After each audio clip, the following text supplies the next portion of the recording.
ఉదయమైనప్పుడు ప్రధాన యాజకులను ప్రజల పెద్దలందరూ యేసును చంపింపవల్లని ఆయనకు విరోధముగా ఆలోచన చేసి ఆయనను బంధించి తీసుకునిపోయి అధిపతి అయిన పొంతి పిలాతునకు అప్పగించిరి. అప్పుడు ఆయనను అప్పగించిన యూదా ఆయనకు శిక్ష విధింపబడగా చూచి పశ్చాత్తాపపడి ఆ 30 వెండి నాణెములు ప్రధాన యాజకుల యొద్దకును పెద్దల యొద్దకును మరలా తెచ్చి, నేను నిరపరాధ రక్తమును అప్పగించి పాపము చేసి తిని అని చెప్పెను. వారు, దానితో మాకేమి, నీవే చూచుకొనుము అని చెప్పగా, అతడు ఆ వెండి నాణెములు దేవాలయములో పారవేసి పోయి ఉరిపెట్టుకునెను.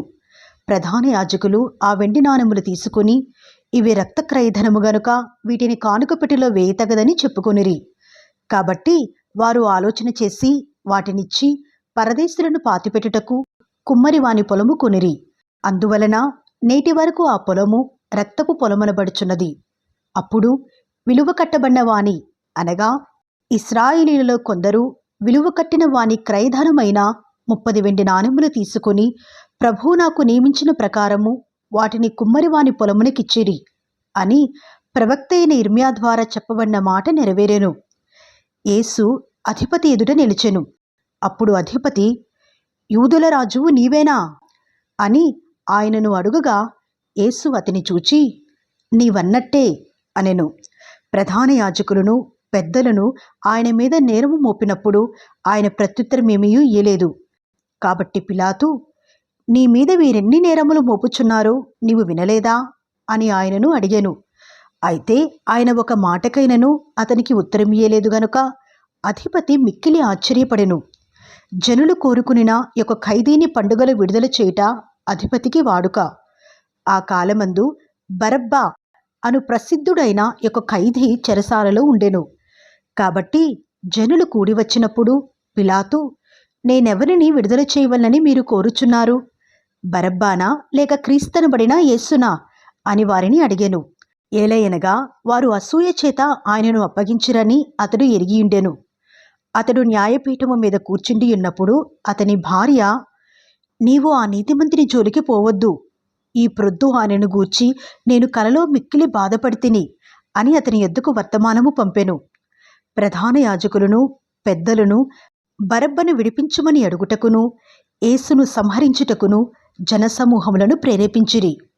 అధిపతి, ఈ ఇద్దరిలో నేనెవరిని విడుదల చేయవలనని మీరు కోరుచున్నారు అని వారిని అడుగగా, వారు బరబ్బనే అనిరి. అందుకు పిలాతు, అలాగైతే క్రీస్తనబడిన యేసును ఏమి చేతునని వారిని అడుగగా, సిలువ వేయుము అని అందరూ చెప్పిరి. అధిపతి, ఎందుకు, ఇతడు ఏ దుష్కార్యము చేసెను అని అడుగగా, వారు సిలువ వేయుము అని మరి ఎక్కువగా కేకలు వేసిరి. పిలాతు అల్లరి ఎక్కువగుచున్నదే గాని తన వలన ప్రయోజనమేమీ లేదని గ్రహించి నీళ్లు తీసుకొని జనసమూహం ఎదుట చేతులు కడుగుకొని, ఈ నీతిమంతుని రక్తమును గూర్చి నేను నిరపరాధిని, మీరే చూచుకునుడి అని చెప్పెను. అందుకు ప్రజలందరూ, వాని రక్తము మా మీదను మా పిల్లల మీదను ఉండునుగాక అనిరి. అప్పుడతడు వారు కోరినట్టు బరబ్బను వారికి విడుదల చేసి యేసును కొరడాలతో కొట్టించి సిలువ వేయనప్పగించెను. అప్పుడు అధిపతి యొక్క సైనికులు యేసును అధికార మందిరంలోనికి తీసుకుని పోయి ఆయన యొద్ద సైనికులనందరినీ సమకూర్చిరి. వారు ఆయన వస్త్రములు తీసివేసి ఆయనకు ఎర్రని అంగీ తొడిగించి ముండ్ల కిరీటమును అల్లి ఆయన తలకు పెట్టి ఒక రెల్లు ఆయన కుడి చేతిలో నుంచి ఆయన ఎదుట మోకాళ్ళూని, యూదుల రాజా నీకు శుభము అని ఆయనను అపహసించి ఆయన మీద ఉమ్మివేసి ఆ రెల్లును తీసుకొని దానితో ఆయన తల మీద కొట్టిరి. ఆయనను అపహసించిన తరువాత ఆయన మీదనున్న ఆ అంగీని తీసివేసి ఆయన వస్త్రం ఆయనకు తొడిగించి సిలువ వేయుటకు ఆయనను తీసుకుని పోయిరి. వారు వెళ్ళుచుండగా కురేనీయుడైన సీమోనును ఒకడు కనబడగా ఆయన సిలువ మోయుటకు అతనిని బలవంతము చేసిరి. వారు కపాల స్థలమును అర్థమిచ్చు గొల్గతా అనబడిన చోటికి వచ్చి చేదు కలిపిన ద్రాక్షారసమును ఆయనకు త్రాగనిచ్చిరి గాని ఆయన దానిని రుచిచూచి త్రాగనొల్లకపోయెను. వారు ఆయనను సిలువ వేసిన పిమ్మట చీట్లు వేసి ఆయన వస్త్రములు పంచుకునిరి. అంతటా వారక్కడ కూర్చుండి ఆయనకు కావలియుండిరి. ఇతడు యూదుల రాజైన యేసు అని ఆయన మీద మోపబడిన నేరము వ్రాసి ఆయన తలకు పైగా ఉంచిరి. మరియు కుడివైపున ఒకడును ఎడమవైపున ఒకడును ఇద్దరు బందిపోటు దొంగలు ఆయనతో కూడా సిలువ వేయబడిరి. ఆ మార్గంన వెళ్ళుచుండిన వారు తలలూచుచు, దేవాలయమును పడగొట్టి 3 దినములలో కట్టువాడా, నిన్ను నీవే రక్షించుకొనుము, నీవు దేవుని కుమారుడవైతే సిలువ మీద నుండి దిగుమని చెప్పుచూ ఆయనను దూషించిరి. అలాగే శాస్త్రులను, పెద్దలను, ప్రధాన యాజకులను కూడా ఆయనను అపహసించుచు, వీడు ఇతరులను రక్షించెను, తన్ను తానే రక్షించుకొనలేడు, ఇశ్రాయేలు రాజు గదా, ఇప్పుడు సిలువ మీద నుండి దిగినేడలా వాని నమ్ముదుము, వాడు దేవుని యందు విశ్వాసముంచెను, నేను దేవుని కుమారుడనని చెప్పెను గనుక ఆయనకిష్టుడైతే ఆయన ఇప్పుడు వానిని తప్పించును అని చెప్పిరి. ఆయనతో కూడా సిలువ వేయబడిన బందిపోటు దొంగలను అలాగే ఆయనను నిందించిరి. మధ్యాహ్నము మొదలుకొని 3 గంటల వరకు ఆ దేశమంతటను చీకటి కమ్మెను. ఇంచుమించు 3 గంటలప్పుడు యేసు, ఏలీ ఏలీ లామా సబాక్తాని అని బిగ్గరగా కేకవేసెను. ఆ మాటకు నా దేవా నా దేవా నన్నెందుకు చెయ్యి విడిచితివి అని అర్థము. అక్కడ నిలిచిన్న వారిలో కొందరు ఆ మాట విని, ఇతడు ఏలియాను పిలుచుచున్నాడు అనిరి. వెంటనే వారిలో ఒకడు పరిగెత్తుకొని పోయి స్పంజి తీసుకొని చిరకాలో ముంచి రెల్లున తగిలించి ఆయనకు త్రాగనిచ్చెను. త్రక్కిన వారు, ఊరకుండుడి, ఏలియా అతని రక్షింపవచ్చునేమో చూతము అనిరి. యేసు మరలా బిగ్గరగా కేకవేసి ప్రాణము విడిచెను. అప్పుడు దేవాలయపు తెర పైనుండి క్రింది వరకు 2గా చినిగెను. భూమి వణికెను, బండలు బద్దలాయెను, సమాధులు తెరవబడెను, నిద్రించిన అనేక మంది పరిశుద్ధుల శరీరములు లేచెను. వారు సమాధులలో నుండి బయటికి వచ్చి ఆయన లేచిన తరువాత పరిశుద్ధ పట్టణములో ప్రవేశించి అనేకులకు అగపడిరి.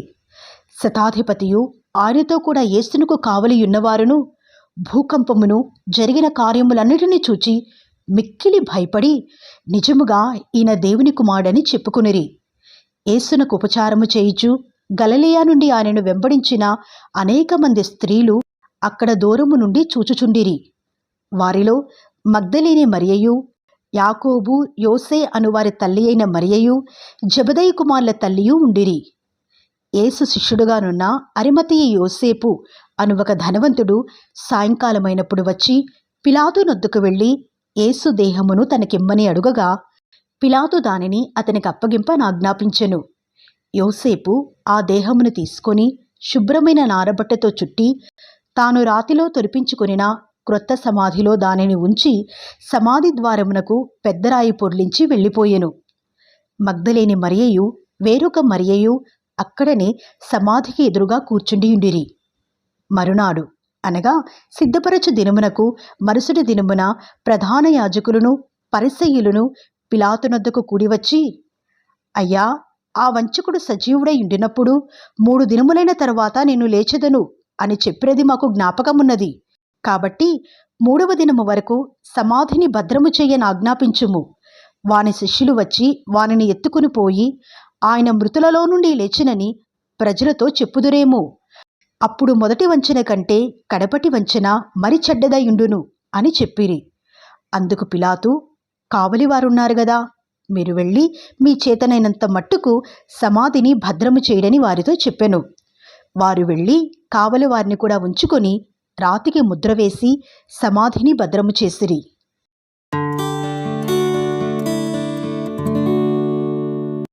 విశ్రాంతి దినము గడిచిపోయిన తరువాత ఆదివారమున తెల్లవారుచుండగా మగ్దలేని మరియయు వేరొక మరియయు సమాధిని చూడవచ్చిరి. ఇదిగో, ప్రభువు దూత పరలోకము నుండి దిగివచ్చి రాయి పొర్లించి దానిమీద కూర్చుండెను. అప్పుడు మహాభూకంపము కలిగెను. ఆ దూత స్వరూపము మెరుపువలే నుండెను. అతని వస్త్రము హిమమంత తెల్లగా ఉండెను. అతనికి భయపడుట వలన కావలివారు వణకి చచ్చిన వారి వలె నుండిరి. దూత ఆ స్త్రీలను చూచి, మీరు భయపడకుడి, సిలువ వేయబడిన యేసును మీరు వెతుకుచున్నారని నాకు తెలియను. ఆయన ఇక్కడ లేడు, తాను చెప్పినట్టే ఆయన లేచియున్నాడు. రండి, ప్రభు పండుకొనిన స్థలము చూచి త్వరగా వెళ్ళి ఆయన మృతులలో నుండి లేచియున్నాడని ఆయన శిష్యులకు తెలియజేయుడి. ఇదిగో, ఆయన గలిలయలోనికి మీకు ముందుగా వెళ్ళుచున్నాడు. అక్కడ మీరు ఆయనను చూతురు. ఇదిగో, మీతో చెప్పి తిని అనెను. వారు భయముతోనూ మహా ఆనందముతోనూ సమాధి యొద్ద నుండి త్వరగా వెళ్ళి ఆయన శిష్యులకు ఆ వర్తమానము తెలుప పరిగెత్తుచుండగా యేసు వారిని ఎదుర్కొని, మీకు శుభము అని చెప్పెను. వారు ఆయన యొద్దకు వచ్చి ఆయన పాదములు పట్టుకొని ఆయనకు మ్రొక్కగా, యేసు, భయపడుకుడి, మీరు వెళ్ళి నా సహోదరులు గలిలయకు వెళ్ళవలెననియు వారక్కడ నన్ను చూతురనియు వారికి తెలుపుడి అనెను. వారు వెళ్ళుచుండగా కావలి వారిలో కొందరు పట్టణములోనికి వచ్చి జరిగిన సంగతులన్నిటినీ ప్రధాన యాజకులతో చెప్పిరి. కాబట్టి వారు పెద్దలతో కూడి వచ్చి ఆలోచన చేసి ఆ సైనికులకు చాలా ద్రవ్యమిచ్చి, మేము నిద్రపోవచ్చుండగా అతని శిష్యులు రాత్రివేళ వచ్చి అతనిని ఎత్తుకుని పోయిరి అని మీరు చెప్పుడి. ఇది అధిపతి చెవిని బడినేడలా మేమతని సమ్మతిపరచి మీకేమీయో తొందర కలుగకుండా చేతుము అని చెప్పిరి. అప్పుడు వారు ఆ ద్రవ్యము తీసుకొని తమకు బోధింపబడిన ప్రకారము చేసిరి. ఈ మాట యూదులలో వ్యాపించి నేటి వరకు ప్రసిద్ధమై ఉన్నది. 11 మంది శిష్యులు యేసు తమకు నిర్ణయించిన గలిలయలోని కొండకు వెళ్ళిరి. వారు ఆయనను చూచి ఆయనకు మ్రొక్కిరి గాని కొందరు సందేహించిరి. అయితే యేసు వారి యొద్దకు వచ్చి, పరలోకమందును భూమి మీదను నాకు సర్వాధికారము ఇయ్యబడి ఉన్నది. కాబట్టి మీరు వెళ్ళి సమస్త జనులను శిష్యులనుగా చేయుడి. తండ్రి యొక్కయు కుమారుని యొక్కయు పరిశుద్ధాత్మ యొక్కయు నామములోనికి వారికి బాప్తిస్మమిచ్చుచు, నేను మీకు ఏ ఏ సంగతులను ఆజ్ఞాపించితినో వాటినన్నిటినీ గైకొనవలనని వారికి బోధించుడి. ఇదిగో, నేను యుగ సమాప్తి వరకు సదాకాలము మీతో కూడా ఉన్నాను అని వారితో చెప్పెను.